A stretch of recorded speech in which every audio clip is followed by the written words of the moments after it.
Hi, my name is Ryan Letker, and I am the president of the Bradley University Interfaith Collaborative. The Interfaith Collaborative is a part of a nationwide movement towards interfaith cooperation.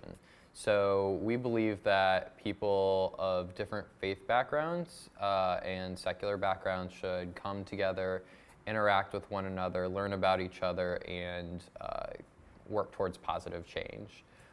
We realize that what this starts with is dialogue between people of different faith backgrounds. And that's not always easy, which is what motivated this video. What we did was earlier in the semester, we asked Bradley students to write questions anonymously to their peers of different faith or secular backgrounds. And then we selected some of those questions and used them to interview students of those faiths. So we interviewed those students with questions that were generated by their peers.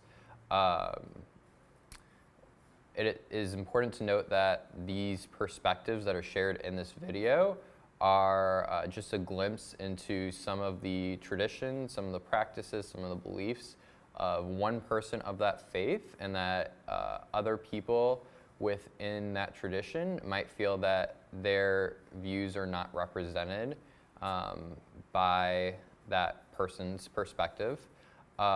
So we really encourage you to take this a step further and go out and have meaningful conversations with people of different faith backgrounds and secular backgrounds.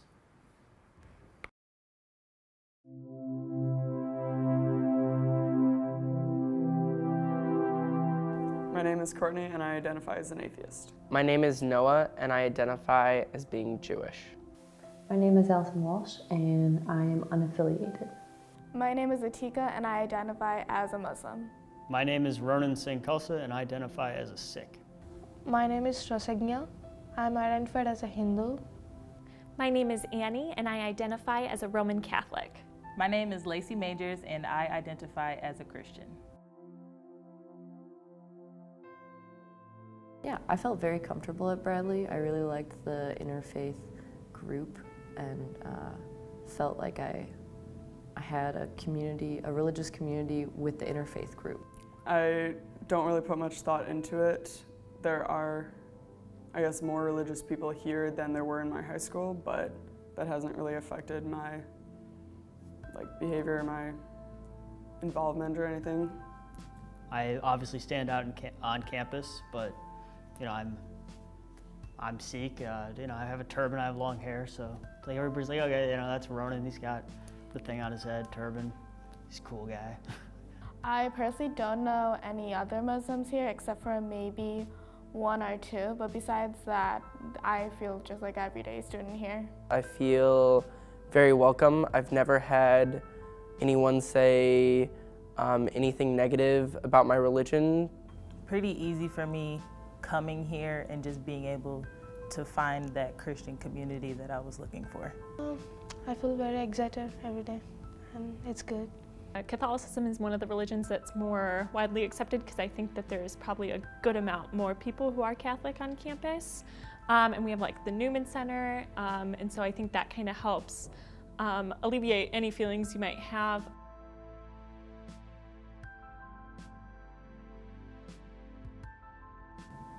So many of my close friends and family are different religions, and I feel very close to them still, so I think so.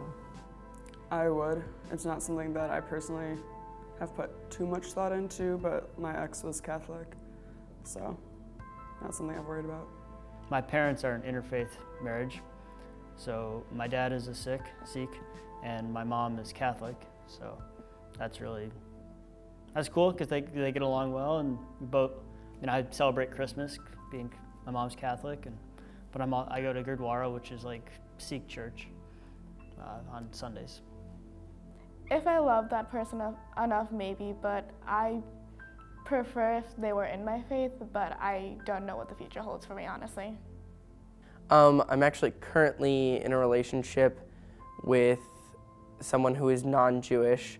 I've gone back and forth throughout my life about whether I would or wouldn't, and I guess it would just kind of come down to who the girl was. I personally would not. I mean, I don't have anything against it, like if other people do it, but I personally wouldn't want to do that. One, because I want to be able to grow with that person in my faith and be able to just relate on those kind of levels. And It's not about the religion, but it's about a family, so that's why. Maybe I can accept him, but not my family, so I don't want to get my family into trouble. So Yes and no. I think it would depend on the respect the other person had for your faith, if they were a different one, and the respect that I had for their faith. I think it would require a lot of communication and a lot of respect mutually.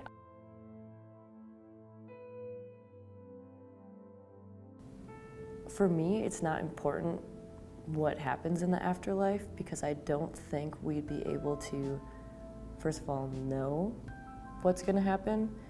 So I don't think it's worth worrying about. I think there's so much good you can do in the present and you can do here that I kind of trust in the afterlife in whatever is going to happen. Because I didn't know I kind of look at it like I didn't know I was going to be born, so I didn't know I was even going to be entered into this life. So after this, I don't think it's worth my worry. I'd rather worry about things that I can help or do good here on earth. That's one that I think can very much depend on the person you talk to. There isn't really anything set. Well, atheists in general, like there isn't too much set other than basically the overall agreement and thought that there isn't a God. So my personal beliefs about the afterlife is that there is no consciousness, and there isn't really much other than like what remains on earth with those that you have had contact with, I guess. Every faith, every person in Sikhism thinks different things. I mean, personally, I think that you are reborn as whatever different animal. I definitely believe in it. I'm not scared of it, but I think there is an afterlife and we all kind of go somewhere after this life.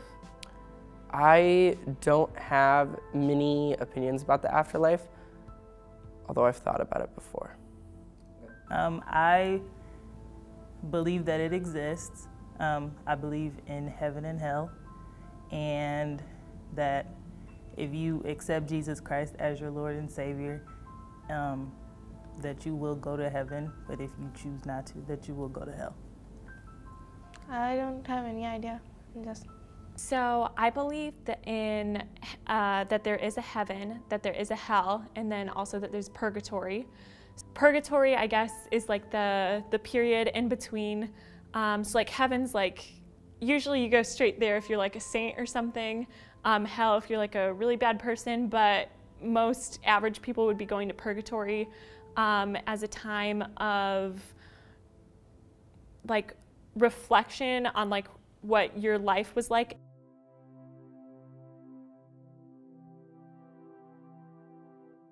Well, so I'm unaffiliated, but agnostic is not saying that you believe in a God, but not saying you don't believe in a God, saying it could be either, you're not really sure. And so that is something that sometimes I explain to people that I'm close to agnostic. So I guess one misconception could be that there isn't a fulfillment or point in life. I would disagree with that. I think I'm just not living for an afterlife. I'm more living for the time that I am living in the moment and really taking in all that's around me. Sikhism is not Islam. I'm not a Muslim. So Sikhism is its own religion. It's similar to Islam and Hinduism, very much similar to Hinduism. And this man named Guru Nanak came and established a Sikh religion, saying, you know, we want to have one God, but not many gods, but we don't want to be Islam and be an Abrahamic religion or faith. So that's how he brought Sikhism, and then many people became Sikhs. And most people know that Sikhs never cut their hair and are armed And Sikhs are warriors. They're like warrior saints. That's what they were back in the good old days. I mean, still the good old days, but yeah. Well, with media and everything, there's a rather violent misconception almost that our faith is very violent and ignorant. And yes, there is parts of it where I do not agree with it at all. But overall, we are a more peaceful religion. But like, I feel like not everybody sees that because the one very, very small percentage is like the one that's blown up on media and everything. So I think I want people to know more that like we are a faith of like love and education, and we encourage a lot of things, and that we also do a lot of charity, but like we have a lot of pillars, and like I think the media really doesn't focus on all the good stuff and puts like a microscope on a really small aspect of it. That everybody is the same in Judaism. There's so many different sects of Judaism, so many people follow and practice Judaism in different ways. Where a lot of people ask the question, if God's good, why do bad things happen to good people? And I think what people don't really know is that God doesn't make bad things happen. That's what the devil does. We don't have any like restrictions, or we are like free to move into the other religion, worship other god, and do anything.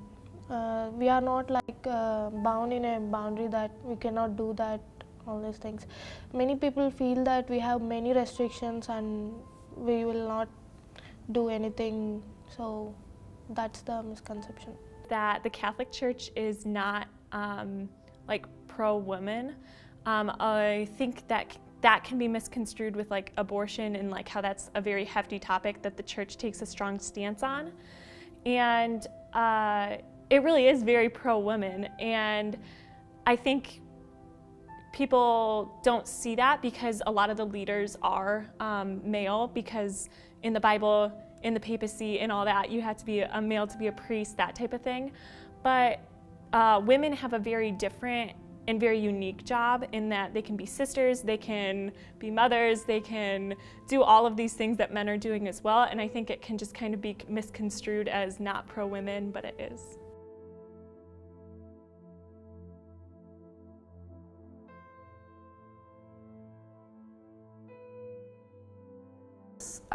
Before I was unaffiliated with any religion, I was Christian growing up, and I was really religious, and I really believed in God, and I had a great community at my church, but I ended up having a few friends who were very religious in different faiths, and they were so close to God, and I felt very similar to them, and so that's what made me want to be unaffiliated, because I could never condemn them, and I felt so close to them, and they were of different faiths.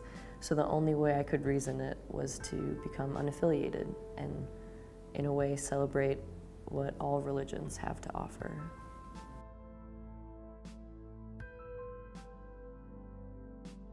I have to accept not knowing, and sometimes that is kind of hard, but it's also something I am comfortable with, and I rely on my family and my friends, so like when struggling, they're who I turn to primarily. But it really is sometimes just being okay with not knowing.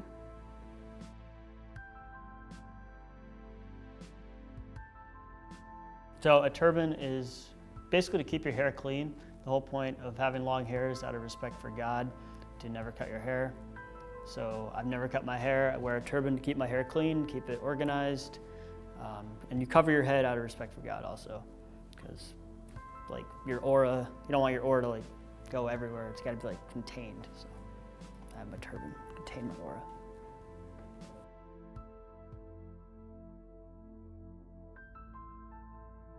So for me, the hijab is solely a choice.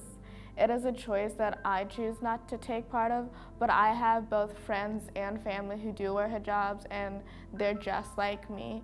And just because wearing one doesn't make you like a better Muslim or a worse Muslim, but it's just something part of the faith, and it's something that I'm lucky because like I'm here in America and like other countries are a little bit more, it's more forceful. Like my family, like they're from Bangladesh and it's not a forceful thing to wear one. So I grew up with a lot of freedom and I just see the hijab as a personal choice at this point.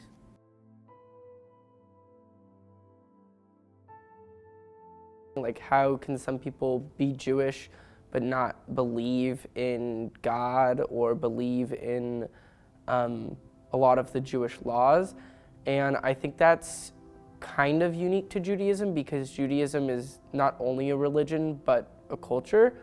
So like I associate very strongly with my Jewish culture and the community that I am a part of because I'm Jewish, but I associate less strongly with many of the religious aspects of Judaism. That's kind of one of those things I'm still kind of discovering for myself.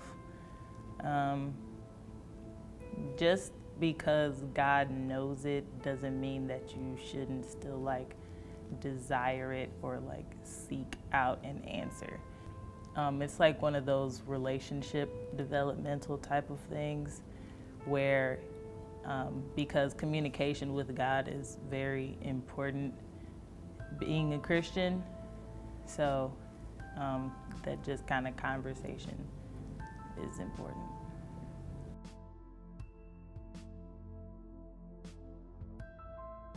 Yes, we do.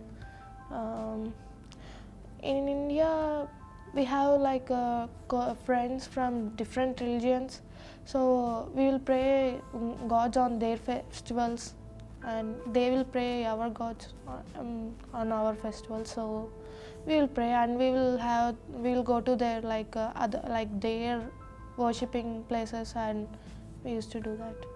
Like we used to celebrate Christmas and some Ramjan, all those things. Yeah, we'll.